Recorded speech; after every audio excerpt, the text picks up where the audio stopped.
সকালবেলা ঘুম থেকে উঠেই দেখি প্রচুর পরিমাণ বৃষ্টি। আর বৃষ্টি বলে কথা, তাহলে বলেন ভুনা খিচুড়ি যদি না হয় তাহলে কি জমে? সকালবেলা নাস্তা না করে আজকে খিচুড়ি রান্না করব। হ্যালো এভরিওয়ান, আসসালামু আলাইকুম। কেমন আছেন সবাই? আশা করি সবাই ভালো আছেন। বাসায় যা ছিল আমি তা দিয়েই বসিয়ে দিয়েছি। আর এই তো আমি মশলাটা কষিয়ে, আর একটু চিকেন ছিল, আমি চিকেনটাও দিয়ে দিলাম, সাথে আমি কয়েকটা আলু দিয়ে দিলাম। আমার বাচ্চাদের খুবই পছন্দ আলুটা। যাই হোক, আমার বাচ্চার বাবার একদমই পছন্দ না খিচুড়ি, আর আমার মেয়েদের পছন্দ, তার জন্য মেয়েদের জন্য রান্না করলাম। আর বৃষ্টি দেখে তার জন্য রান্না করলাম। আর এখানে আমি এই তো এখানে আমি পোলার চালটা দিয়ে দিলাম। আর পোলার চাল দেওয়া হয়ে গেলে এখানে ভালো করে আমি কষিয়ে নেব। আর যত ভালো করে কষিয়ে নেবেন তত দেখবেন ঝরঝরা হয়ে যাবে। আর এখানে আমি পাশের চুলায় গরম পানিও বসিয়ে দিয়েছি। আমি সবসময় গরম পানি অ্যাড করি, তাহলে বিরিয়ানি, পোলাও, খিচুড়ি সব কিছুই ঝরঝরা হয়। যাই হোক, এই তো আমার এখানে ভাজা ভাজা করা কমপ্লিট। আর এখানে আমি পানিও দিয়ে দিলাম। আর এখানে গরম পানিটাই আমি অ্যাড করেছি, আর কয়েকটা কাঁচামরিচ দিয়ে দেব, আর ফ্লেভারটা ভালো আসবে।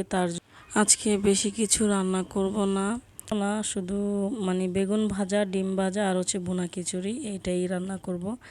আর পুরো ভিডিওটা দেখবেন, আশা করি ভালো লাগবে। এই তো দেখেন কি সুন্দর ঝরঝরা হয়েছে, আর প্রচুর পরিমাণ গ্রান বেরিয়েছে। আর আমার মেয়ে ঘুম থেকে উঠে বলতেছে যে আম্মু তুমি আজকে কি রান্না করেছো?